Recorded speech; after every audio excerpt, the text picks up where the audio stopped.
A local bear attack victim tells his story.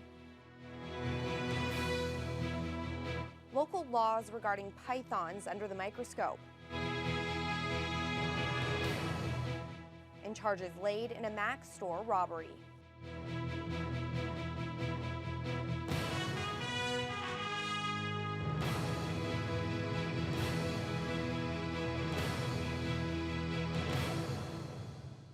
Good evening and thank you for joining us. Well, the Thunder Bay man who escaped a bear attack Saturday morning is telling his ordeal. Trevor Miller was out for a walk with his two dogs at a provincial park in Ignace when they were attacked by a predatory black bear. The 2-hour standoff claimed the life of one pet, leaving Miller without one of his best friends. Nate Jones tells his story. For Trevor Miller, he didn't even see it coming. Out for a walk at Sandbar Lake Provincial Park with his dog and his sister's dog, Miller decided to take a break at a picnic table. He was blindsided from behind by a fully grown black bear, which knocked him to the ground. Panicking, he attempted to grab the two dogs and wade deep into the nearby lake. My bag was on the shore that he batted around a bit, and I had a camera in it. And at the first, I thought, I hope he doesn't break my camera. I was like, but then I realized, like, this isn't over. This isn't, this is happening. Like, it didn't feel like it was happening. From there, it was about 2 hours of the bear attempting to attack Miller and the dogs. More than once, it swam out to get him and was turned back after being hit on the nose with a stick that he found. Yelling at the bear with one dog on his shoulder and one under his arm, he did everything he could to deter the animal. After a while, it looked like the bear had left. I ran up to the picnic table and I grabbed the leashes and I ran back to the water. And before I was at the water, he come out at the picnic table again. It was like he knew where I had to go, and he was just always right behind me or right in front of me. And finally, they managed to get away and started to run. Miller looked behind him and the bear was following. Armed with a pocket knife and a stick, he faced off with the bear twice. The third time, his sister's dog, Spyro, stepped up. he just walked right up to the bear, and the bear, just raised up and just like grabbed him and ran. And like my heart just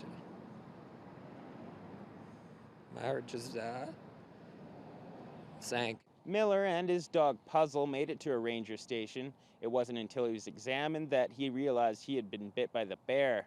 Since then, the bear has been captured and euthanized. But Miller has lost one of his best friends forever. He did that for me, and I could feel like him telling me now, to just run now. Nate Jones, TBT News. Everyone is looking for answers into why 2 young boys were killed by a python in New Brunswick this weekend. There are rules about exotic pets like large snakes, and Thunder Bay has a bylaw prohibiting certain types of constrictors. Meanwhile, a local reptile expert says it's the size and not the species which may be the problem. Cheryl Holmes reports. Thunder Bay has a large list of banned animals. The list includes all snakes from the boa and python families, as well as any venomous reptiles. Some of these animals just don't adapt well to captivity, so people acquire these animals without realizing what they're really getting into. Well, there's many snakes, many lizards that are good pet material. When you're getting the boas and pythons, the bigger species, there's a lot of safety issues involved. Those safety issues could be anything from possible diseases carried by the snake to improper feeding methods and a lack of education. Camstress says big snakes must be kept in terrariums, not aquariums, as was the case in the New Brunswick tragedy, where 2 brothers aged 4 and 6 were asphyxiated by a python that escaped from a pet store downstairs from an upstairs apartment. Thunder Bay's bylaw allows traveling wildlife shows or other people to keep boas and pythons only for zoo, education, and research purposes, or with a permit. Generally, that rule is there because most of those people do require a certain expertise. They have specialized permits, and so they are better equipped to handle those types of animals. Reptile Rob says large exotic animals should be owned by herpetologists and others who've studied amphibians their whole lives. Any snake that reaches 10 or 15 feet at adult size is too big for a family home. You can tame them to a degree of handling them, but there's always handling issues. Anything over 6 feet, regardless if it's a corn snake, garter snake, anything, okay? Anything over 6 feet is guaranteed you got to get another person involved. Reptile Rob says generally the larger species of snakes shouldn't be kept as pets, but if you do want to have a snake as a pet, a smaller guy like this is probably a better choice. Cheryl Holmes, TVT News. We'll have more on that tragic New Brunswick case coming up a little later on. Well, after a thorough international search, the Community Economic Development Commission has found its new CEO right here in Thunder Bay. Former Resolute Forest Products General Manager Doug Murray will be stepping into his new role next week. The chair of the CEDC and local politicians welcomed Murray into the position today. The newly appointed CEO says there's a lot of his agenda that needs to be addressed, with mining readiness near the top of the list. He is ensuring Thunder Bay is prepared and ready for spin-off jobs being created. Murray adds it's important to invest in a variety of businesses to keep economic growth stable. Diversification is really important so that we don't have all our eggs in one basket. It doesn't mean that forestry still isn't important, because it is. The grain handling business is still important, but we need to grow other parts of the business. You know, healthcare. Look at how healthcare has expanded. The chair of the CEDC, Pauline Sutter, thinks they have the right man for the job because of his engineering education and strong business background. He's got a very strong background in a lot of things that are relevant to us here, in energy, in forestry, in value-added forestry, and he's got a great breadth of knowledge and understanding of our local economy. Murray replaces former CEO Steve Demings, who resigned in the spring. Well, it was an opportunity for northern municipalities to have their voice heard. Minister of Infrastructure and Transportation Glenn Murray was in Murillo today, speaking with officials about issues currently being faced in their communities. As Courtney Rutherford tells us, a new program worth tens of millions of dollars could lead to infrastructure improvements starting as early as this fall. Decisions in the north about the north should be made by people in the north. It's all about revitalizing roads, bridges, and critical infrastructure in northern municipalities.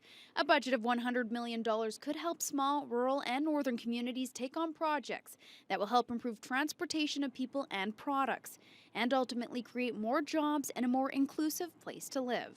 We have been building high-quality research facilities here. So it's not just about pipes and pavement, it is about that, but it's also about the education, the law schools, that give Northerners more choices and more ability to build their economy here and stay here and be able to go to school here. $100 million would be available October 1st of this year. However, the one-year fund could become permanent as part of the 2014 Ontario budget. Local representatives gathered here to give feedback and discuss where the money ultimately could be going. MPP Bill Morrow says the upgrades in these municipalities won't be able to be completed on their own. Quite frankly, they can't do it without provincial help. And as the minister has said earlier, it would be really wonderful if the federal government would find some capacity to step up to the plate, especially on the highway issue, and aid the province in what it is we're trying to do. And then we think we could already certainly go a lot farther than we already have. And that is exactly what the mayor of Oliver Papoonge, Lucy Kloosterhuis, is dealing with. She says a bridge located on Harstone Road needs significant repair, but with a price tag well into the millions, she says they need support in order to get the job done. There are some municipalities, as stated at the beginning of this meeting, do not even have the funds to do an engineering study, which is a requirement to apply for the funding. So we have to look at it from the perspective of all different size communities, and I hope that happens today, and I hope that's taken back to Toronto. The consultations held in Murillo will help the province build on existing policies and begin to develop an infrastructure program that will respond to the needs of the municipalities. The money will start funding projects beginning this fall. Courtney Rutherford, TVT News. A Thunder Bay man has been arrested and charged in connection with a robbery that occurred at a Mac store Saturday evening. At approximately 9:30, a man entered the store armed with a syringe. Police say he made off with a small amount of money and there were no injuries. The suspect did not wear a mask, and surveillance cameras provided a clear view of the suspect. City police say a 28-year-old man was arrested yesterday on the sidewalk in the 500 block of East Victoria Avenue. He remains in custody and will appear in court at a later date. Meanwhile, 2 men are in custody after a bust at the Drug Enforcement Unit and the Guns and Gangs Unit. Search warrants were issued for residences on Strand Avenue and Piccadilly Street following information about a cocaine trafficking operation. Police seized a handgun and $19,000 in cash and a variety of drugs worth about $5,000. The handgun had been reported stolen about 4 months ago. A 35-year-old man and a 25-year-old man are facing numerous charges. An investigation into watered-down cancer drugs given to patients in Ontario and New Brunswick concludes it was an honest mistake, but it recommends an overhaul of the system to make sure it doesn't happen again. Kim Brunebert reports. She waited so long to do something so simple. I'm feeling pretty good. Kate Warner's chemo for breast cancer ended in June. Finally, her hair is back, but so is the fear. Nobody wants cancer to return, and nobody wants to have to go through the treatment again. But we're never sure, and we may never be sure. She's not sure because her chemo drugs were accidentally watered down. She's one of more than 1,200 affected patients in Ontario and New Brunswick. The chemotherapy bags were mixed by Marchese Hospital Solutions, and they contained more saline solution than the labels showed. And because the company fell in a jurisdictional gray area, neither the Ontario nor the federal government was supervising it. No one should have to go through what the affected patients and their families have gone through. To those patients and their families, I want you to know how deeply sorry I am that you have had to go through this. The Ontario government commissioned a report into the scandal. The pharmacist in charge of the review found the company diluted the drugs by 7 to 10%, but said it appeared to be an honest mistake.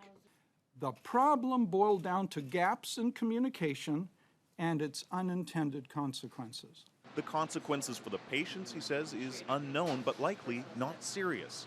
Chief among his recommendations, he says Health Canada should oversee all companies that mix drugs for hospitals.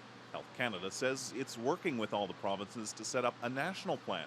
And in the fall, the Ontario government says it will introduce legislation that will authorize the province's College of Pharmacists to oversee hospital pharmacies. They should have done that a long time ago. This is a serious offense.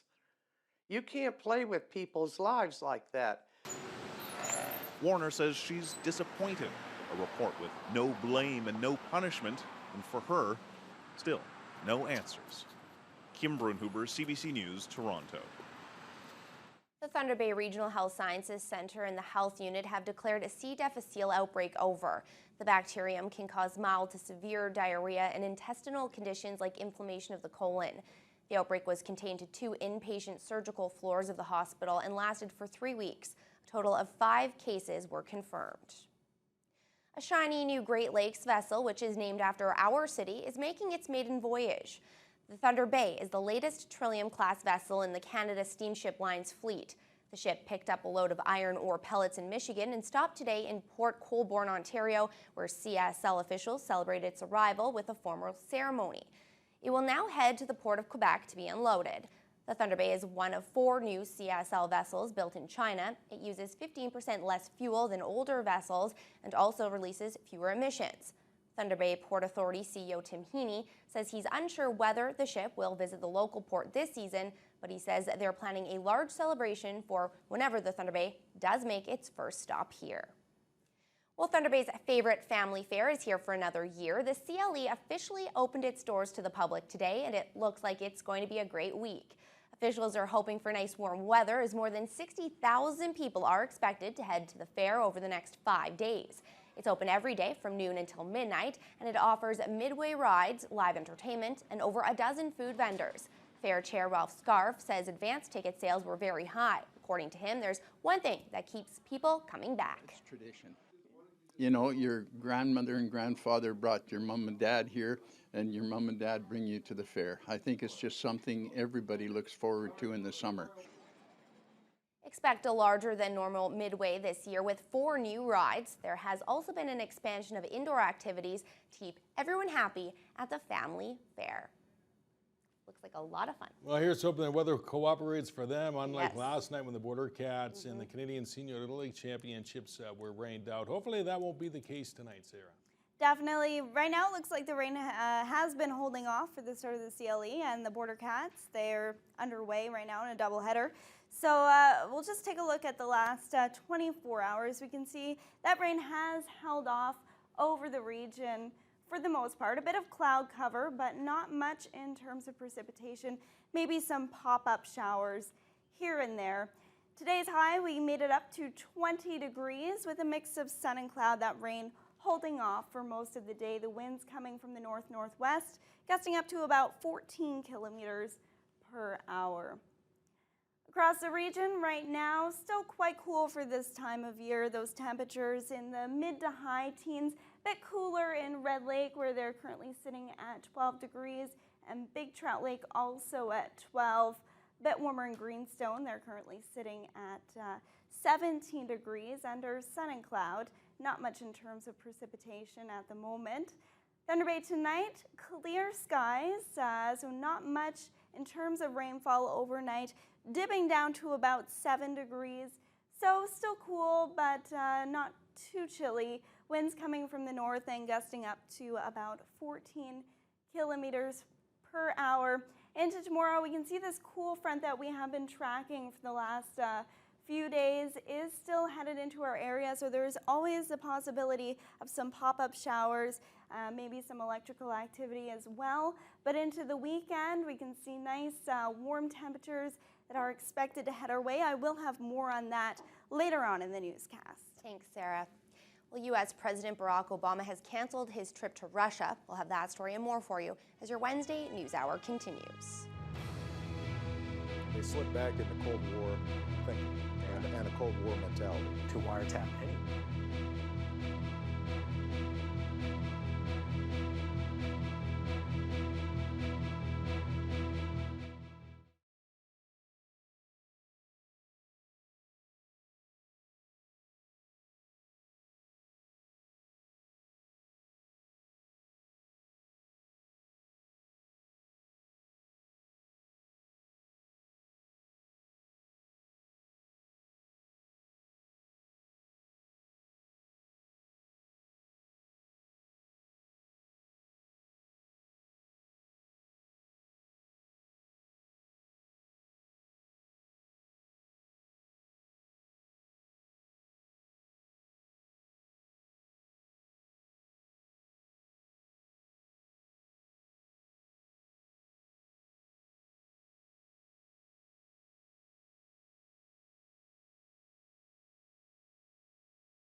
Barack Obama has canceled a personal meeting with Russia's president. The U.S. is seething over Russia's decision to grant asylum to the man who leaked American secrets. And that's not all. Carolyn Dunn reports. Barack Obama. Could there be anything more American than a U.S. president appearing on a late-night TV talk show to make his case in a foreign policy squabble? A harsh rebuke from Jay Leno's couch aimed squarely at Russia. There have been times where they slip back into Cold War thinking and a Cold War mentality. To wiretap anyone. This man, Edward Snowden, is the straw that broke the camel's back. The former spy agency contractor is charged in the U.S. with treason for allegedly leaking information about secret surveillance programs.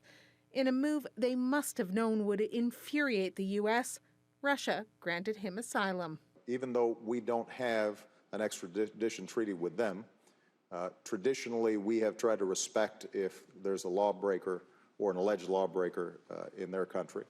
We evaluate it and we try to work with them. In retaliation, Obama is pulling out of a summit he and Putin had planned for September. The Snowden issue is just the latest crack in an already uncomfortable, fractured relationship between the two presidents. They've just never clicked. Topping a long list of Obama's grievances are Putin's continued support of Syrian President Bashar al-Assad in the midst of a bloody civil war, as well as big divisions on human rights issues, including Russia's new anti-gay propaganda law that has sparked outrage and boycotts around the world. It's important for us to send a message that we're not in a place of comfort with where he's headed on a whole list of issues. It's all proof, says the Kremlin, that the U.S. is incapable of developing relations on an equal basis. Still, Russia says the invitation stands. The White House confirms Obama will attend the G20 in St. Petersburg as planned, but he won't be meeting with Putin. Carolyn Dunn, CBC News, Washington. Preliminary autopsy results are in from the two boys who died in Campbellton, New Brunswick. The police say they show the children died from asphyxiation. Noah and Connor Bart were sleeping at a friend's house when they were found dead with a python next to them. A vigil is planned for this evening. Michael Dick reports on new information about the snake and the shop it was housed in. Now, days later, still questions about what exotic animals are inside, and now some insight about how a 45-kilogram snake ended up here. The public likes to believe that Mr. Savoy purchased this animal for his own joy, and I'm here to inform the public that's the furthest thing from the truth. Since daybreak, conservation officers have sat outside the door, but now Mark Doran, who once worked inside the store, said the snake was found and seized illegally from a home, then handed over to Reptile Ocean when it operated as a zoo. As for who brought it, it was the government that said, I don't want that animal in a home, it's got to be in a zoo. He's just not clear what level. For its part, the RCMP says that part of the investigation is still ongoing. And meanwhile, people are remembering 4-year-old Noah Barth and his big brother Connor Barth, just 6. In deep grief, a vigil now planned to help all share in the pain. It's expected hundreds will come together to shed tears, try to understand the devastation, and to remember. Vigil tonight will bring the community together. It will be a time for people to really talk about it and celebrate the life of these two kids. You know, Connor and Noah, who, the world now knows who they are. So in this community that's been simply rocked by tragedy, there are still so many lingering questions. Those will have to wait for the days ahead. Right now, it's about coming together, helping a family and a community deal with such a devastating loss. Michael Dick, CBC News, Campbellton, New Brunswick. An inquiry into the deadly collapse of a shopping mall last summer is still underway, and today, never-before-seen footage from Elliott Lake offered a glimpse into what shoppers saw that day. Jeff Semple reports. Surveillance video shows the Algo Center Mall moments before it collapsed. People drinking coffee, buying lottery tickets, then running for their lives. The rooftop parking lot caves in, crashing down 2 stories to the ground floor, prompting dozens of people to call 911. Fire department. The roof just collapsed at the the Algo Center Mall. The Algo Center Mall roof just collapsed? Yes, sir. From my area, I can't see anymore. We're all too afraid to go out there. The dramatic tape was played publicly for the first time at the inquiry into the mall collapse. I wake up in cold sweats with nightmares. They heard testimony from witnesses, including mall employee Adam Amiot. That is the one thing I remember from being in there. There was somebody yelling, help. I wanted to jump down and go help, but every time I thought about doing that, I thought about my beautiful wife and my newborn son. Today marks the start of the public inquiry's second phase, focusing on the emergency response. Surveillance video shows police arrived just a couple of minutes after the collapse, but the rescue efforts would soon be called off. The structure deemed unsafe to enter, even with 2 people still trapped inside, including Teresa Perizzolo's mother. They basically said it's over, and the only way to get my mother's body out and Lucy's was to demo the mall. 2 bodies were eventually pulled from the rubble. More than a year later, the inquiry will now try to answer a question that still haunts this community, whether the decision to suspend the rescue effort was the right one. Jeff Semple, CBC News, Toronto. Ontario's Advocate for Children and Youth issued a report today chronicling persistent problems at the country's biggest jail for young offenders. Ron Charles has the story.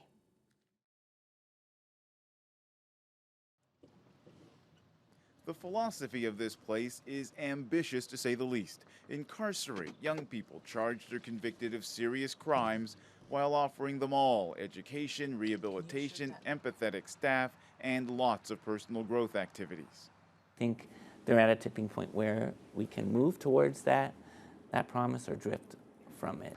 With on average 75 youth in custody at any one time, the McMurtry Centre is Canada's largest youth jail. The Advocate's report is based on interviews with the youth, as well as almost 200 phone-in complaints from them. A big concern, allegations of assault. And it's not all staff.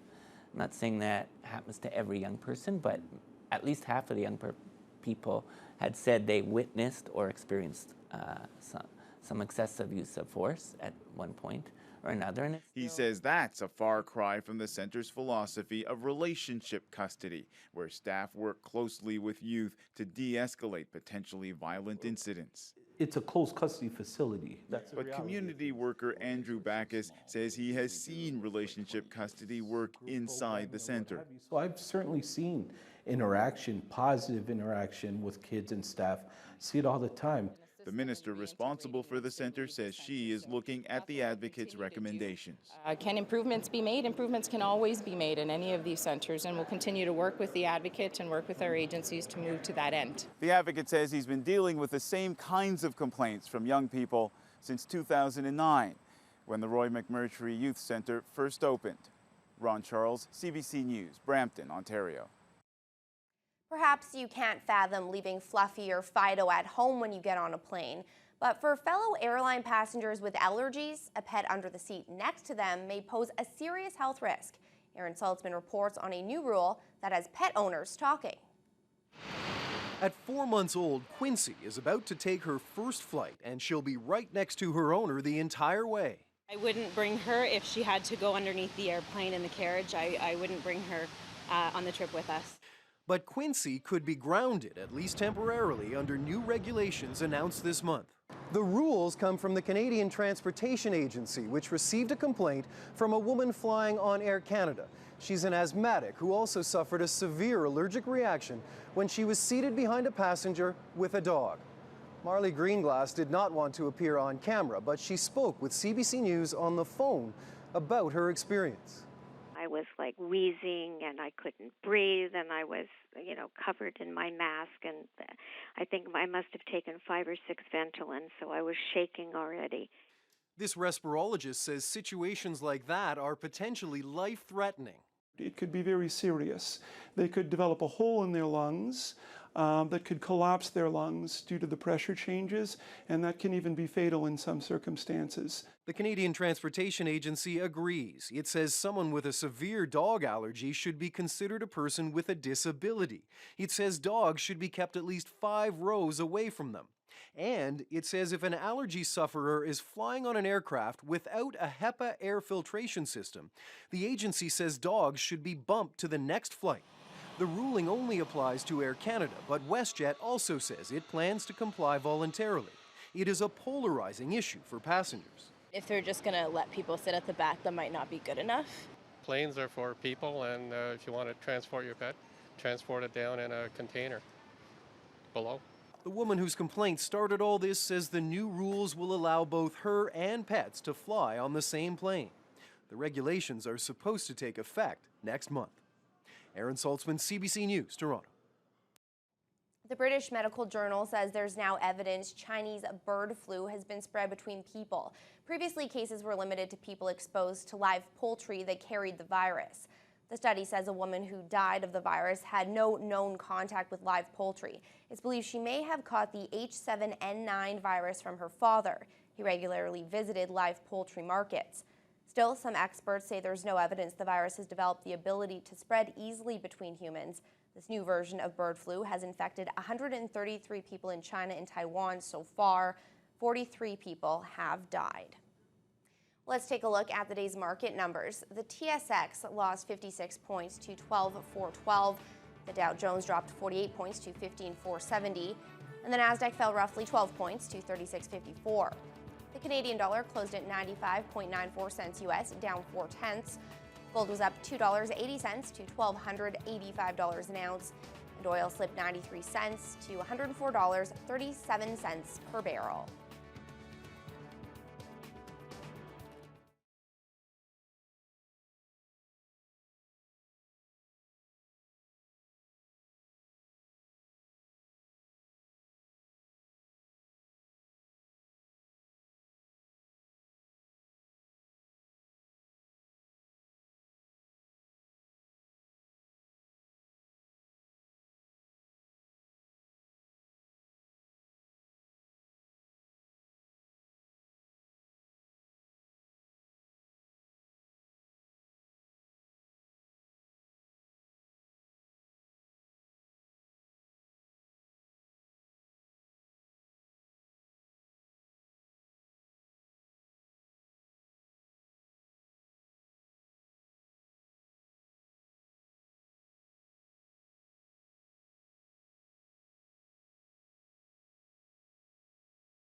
Well, due to bad weather conditions last night, Border Cats and Little League were canceled. Looking like that's not going to be a problem tonight. I'm keeping my fingers crossed, and we'll hopefully have the final results for everyone on both those games. Actually, there's 3 games. There's a doubleheader going on at Port Arthur Stadium on the late edition. We've got a battle going on for first place as round-robin play continues tonight at 6:30, so they're now underway. It's the Thunder Bay Selects facing unbeaten Cape Breton. The winner at Baseball Central will play in the 1-versus-4 game tomorrow with the Canadian Senior Little League Tournament. Your Border Cats, in the meantime, they were rained out last night. They'll play a pair of 7-inning games at Port Arthur Stadium against Eau Claire. The first one is now underway. In the majors, the Jays gunning for a 4th straight win in Seattle this afternoon. Jay Happ on the mound for the first time in 3 months. Mariners get to him in the first. Nick Franklin triples past Jose Bautista in right. That drives in Brad Miller in the second. The Jays solve Aaron Harang. Canada's Brett Laurie slaps a single to right. That'll do the job, sending in Edwin Encarnacion. It's 2-1. Light hitting Josh Tolley picks up his biggest hit of the year, nailing a ground rule double to left. Adam Lind and Laurie cross the plate. Jays take their first lead. It's a 5-run inning for the visitors as Emilio Bonifacio lays down a beautiful bunt down the third baseline. Tolley lumbers home. That would make it 5-2 Blue Jays. They chase Harang from the game in the third. Encarnacion swats his 30th homer. If you like that, you'll love this. Adam Lind goes deep for the 14th time. Toronto led at 7-2. But the roof has sort of caved in on the Jays. They now trail Seattle. It's 9-7 in the 6th inning. Well, we all know about Patrick Sharp and his accomplishments with the Chicago Blackhawks, but there's a long list of local players with ties to that NHL franchise. In fact, 28 regional hockey players have worn a Hawks jersey dating back to Tommy Cook and Roger Jenkins, who were members of Chicago's first Stanley Cup winning club back in 1934. Today, the Northwestern Ontario Sports Hall of Fame honored that rich history. Mayor Keith Hobbs, of course, is a well-known Boston Bruins fan. He helped raise the Chicago Blackhawks flag outside the May Street facility this afternoon alongside former Hawks player Steve Hermnick, who played for the club during the 1951-52 season. Hobbs, who promptly removed the autographed Patrick Sharp jersey after the ceremony, says even though Sharp and company robbed his Bruins of a 7th Cup win earlier this year, he's proud that so many Thunder Bay players and coaches played a role in capturing the greatest trophy in pro sports. Lose to any team, Chicago Blackhawks would be the team to lose to. Original 6, and we have our own Patrick Sharp, Carter Hutton, Norm McIver, Jamie Compon in the management. We met a former player from 51-52 here today, and they're a great hockey team, great organization. It's a neat tradition actually we're starting, not just for National Hockey League teams. What we're hoping is teams and athletes from Northwest Ontario who win national or provincial championships or international awards, we encourage them to contact us, and we would love to fly their flag here for a month at the Hall of Fame. They provide the flag, we'll fly it. The flag will fly outside the Hall of Fame until the end of August. At the Ivan Halinka Under-18 hockey tournament in the Czech Republic, Canada needed a shootout to slip by Switzerland 4-3 today. Braden Point had the game winner. Fort Francis beat out Dryden in the Kraft Celebration Tour, collecting over 5,000, make that 500,000 votes in a 24-hour span. That's a lot of voting. Curling Club President Ron Silver says the result is the 3rd highest total TSN has seen in the 5-year history of the contest. TSN will be airing a live broadcast of SportsCenter from Fort Francis at the Marina on August 25th. As part of their victory, $25,000 will go to the Curling Club's new geothermal heating and cooling unit, a piece of equipment that set them back more than $500,000. Silver says the amount of support for the club blew them away. The momentum that's been building in town has just been absolutely amazing. Our organizing committee and everybody involved with it has just stepped forward, and they're so excited about this event. Really outstanding how the way the whole community pulled itself together, and people from across the world actually were having votes from all over the place coming in. It's just absolutely amazing the way the people actually came together and made this thing happen for us. Silver hopes the exposure for the club will help boost membership, showing people that the curling rink is a fun place to be in the wintertime alongside family and friends. Golfers continue to prepare for the PGA Championship in Rochester, New York tomorrow. Rory McIlroy won it last year. Nobody, though, is hotter than new British Open champ Phil Mickelson, who has won 2 of his last 3 tournaments. But you don't want to discount Tiger Woods. He's won 5 events this year and will be after his 15th career major. The longest spell that I've had since I hadn't won a major championship. You know, I came out here very early and won my first one back in '97. So I've had certainly my share of chances to win. As, you know, I've had my opportunities there on the back nine on those, probably half of those Sundays for the last 5 years where I've had a chance and just haven't won it. But key is to keep giving myself chances. You know, eventually that, you know, I'll start getting them. Having a win in one major championship just automatically means you had a great year. Even if I think you missed a cut in every tournament you play in, if you win one, you're part of history. This year for me, I think it's been a great year so far for me. Winning, you know, 5 times, and look at the quality of events that I've won. You know, of players and 2 World Golf Championships in there. That's pretty good. 2-time Rogers Cup champ Andy Murray, along with Canada's Vasek Pospisil, have advanced to round 3 of the Rogers Cup in Montreal. Last night, 11th seed Milos Raonic of Thornhill, Ontario, utilized his raw power to get by Jeremy Chardy of France in 3 sets, 6-3, 4-6, 7-5. Vancouver's Philippe Pellewo moves on thanks to an injury to his opponent, Jarkko Nieminen, in the 3rd set, so he would pull out of it. Niagara Falls native Frank Dancevich earned his first win this year, and Pospisil would upset 20th-ranked American John Isner. So it's the first time 5 Canadians have made it this far since 1972. Defending champ and world number 1 Novak Djokovic cruised through with a straight sets victory. Main time in, well, that's Novak Djokovic there. Look at that. What a way to celebrate. In Toronto with the Women's Rogers Cup, Quebec's Eugenie Bouchard dominated Russian Alice Klebanova in straight sets. The 19-year-old will face defending champ Petra Kvitova next. In a battle of Canucks, Toronto's Sharon Fitchman knocked off Stephanie Dubois. That's a big upset in 3 sets. And week 6 in the CFL resumes tomorrow night in Montreal with the Alouettes hosting Toronto. The BC Lions are enjoying their bye week after beating Winnipeg by only 7 points. So there's plenty of things to improve on for the Leos. A tough battle like this, and there's so many things that you have to adjust on the fly. A physical game, guys got to make plays. You deal with adversity, whether it's sudden change, whether it's a lack of an operation in a critical situation. You take a lot out of that, and then you can go back, learn from it. But you know, the guys in there, they're just so exhausted, and you sense that because emotionally, physically, they gave it everything they had, and you could see both the defensive line and offensive line were stellar. They really were. I mean, you could look at it, you could see it from the sideline, and you're going to point out, well, there was not enough sacks, there was some sacks, but overall, those two, our line of scrimmage played very well. Oh, it was tough. Winnipeg came in ready to play. I felt like we left a couple plays out there defensively, but overall, we got the W. We put the game together with some adversity. You know, it's a weekend. It's a work in progress, rather. And the goal is in the 18-game season is to get better each week. The Grey Cup isn't one right now, so we still building. We got a long ways to go, but we're happy with being 4-2 going into the bye. The Thunder Bay Lakers 10-and-under baseball team went 4-1, capturing the consolation crown at a tournament in Duluth. Now the plays of the week. 3, 2, 1, and exit. Ari hits it in the hole. Anders has a jump throw to first, and they got it. Sensational play by Elvis Anderson, shortstop. Big lead off the bag. He goes, and the 3-2, a swing and a fly ball, left center field.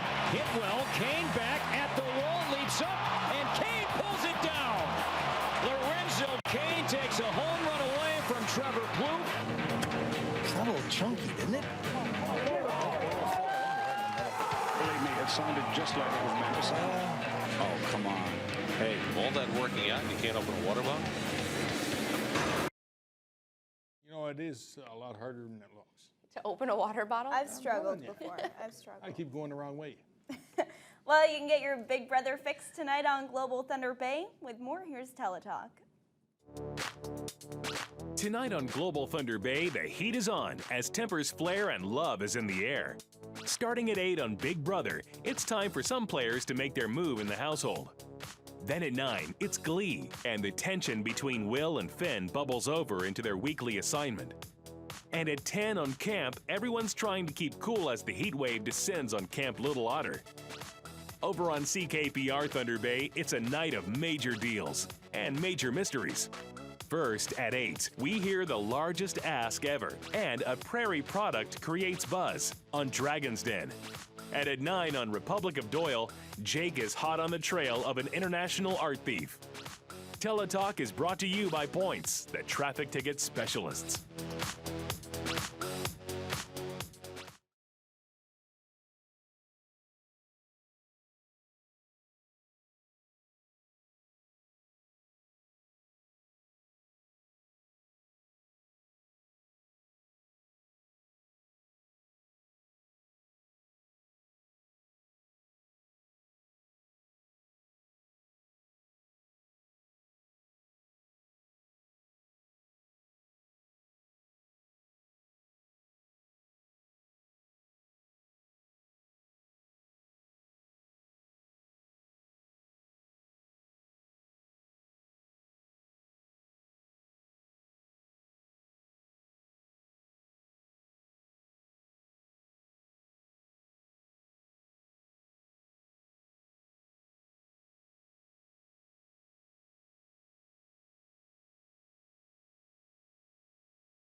We had a risk of rain throughout the day today, but luckily, Sarah, that didn't happen today. That's right. People might be liking me a little bit more than they were yesterday. I don't know. We made it up to about 20 degrees today, and those showers did hold off. Possibility of thunderstorm never happened. We made it up to 20 degrees under sun and cloud, and those winds coming from the north-northwest gusting up to about 14 kilometers per hour. At this hour across the country, British Columbia was a bit cloudy in Prince George throughout the day. Those temperatures are quite seasonal for this time of year. Alberta is looking at some rain showers. Currently 16 in Edmonton under cloudy skies. Cool day today in the prairies, only 15 degrees right now in Saskatoon. 17 in Regina under cloudy skies as well. Still cloudy once we get to Winnipeg. They didn't even crack 20 today, still sitting at 18 degrees under also still cloudy skies. Much warmer today in southern Ontario. Toronto sitting at 27 degrees at Humidex has it feeling much warmer. Thunderstorm watches and warnings in effect for most of southern Ontario, including the city of Toronto itself. Ottawa and Montreal, 22 degrees under cloudy skies. You wouldn't know it, but that Humidex has it feeling much warmer. Same case in Quebec City, currently sitting at 25 degrees. As we take a look onto the East Coast, Halifax right now sitting at 22 degrees under mainly sunny skies. It's a bit cooler inland, maybe near the Halifax waterfront, but still quite seasonal for this time of year. Fredericton sitting at 23 degrees, a bit of cloud there. Same case in Charlottetown. And St. John's is sitting at 12 degrees, which is a bit cooler today, but that is what happens when you're surrounded by water. Today for our area, we can see this cool front that we have been following is bringing a bit of cloud cover, but so far not much precipitation. Same case into early tomorrow. We could get a bit of pop-up shower activity later into Friday, but I'll talk a little bit more about that later on. Across the region overnight tonight, dipping down quite cool, going down to about 5 degrees in Red Lake, 7 in areas like Dryden and Atikokan. For tomorrow, heating up, it's still quite cool for this time of year. These aren't the temperatures that people want to be seeing in August. About 13 degrees expected tomorrow in Pickle Lake. Thunder Bay at this hour, we're currently sitting at 18 degrees. Mostly cloudy skies, so those clouds have come in a little bit in the last couple of hours. Winds coming from the northwest, gusting up to about 10 kilometers per hour. Overnight tonight, dropping down to a low of 7 degrees under clear skies, and those winds switching to the north, but still not really much to worry about there. To start your day off tomorrow, partly cloudy in the morning, about 11 degrees by noon, warming up a little bit, still not cracking 20, sun and cloud by noon, and the possibility of those thunder showers that I was mentioning, I think that it will probably be short-lived if it does happen by late into the afternoon. For the rest of the week, onto Friday to kick off your weekend, a passing shower, but for the most part, sun and cloud, getting up over the 20-degree mark. Mostly sunny for the weekend. On Saturday, 23 degrees expected. Partly sunny, but just a few clouds expected on Sunday to end your weekend with a high of 24. And to start your new week, seasonal temperatures expected to continue with that high of 23. And that's your weather forecast. Thanks, Sarah. Looks like a beautiful weekend ahead of it for us. It does. Well, some people may be afraid to fly. I am one of those people. But in order to conquer that fear, the guy we're going to show you after the break had a very unique way to do it. Stay with us.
One man is getting some attention for facing his fears. Take a look.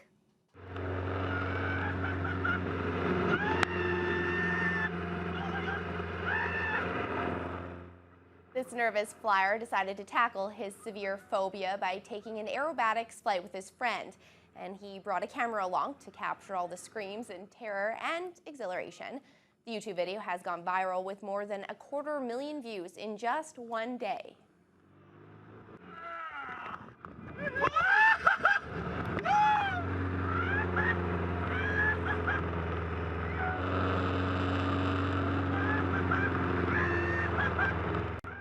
I love watching that. I could watch that all day long. You were. Yeah. I'm just... Don't tell me. All right, we're going to recap our top story. Well, the Thunder Bay man who escaped a bear attack on Saturday spoke publicly today about his ordeal. The bear attacked the man and his 2 dogs several times. One of the dogs died from the attack. And we got a battle for first place at the Canadian Senior Little League Championships. It's the Thunder Bay Selects in Cape Breton. Ryan Benezzo with highlights later on. And a bit of cloud right now that's expected to clear up overnight, and hopefully some sunshine tomorrow as well. Thank you so much for joining us this evening. Have a good night.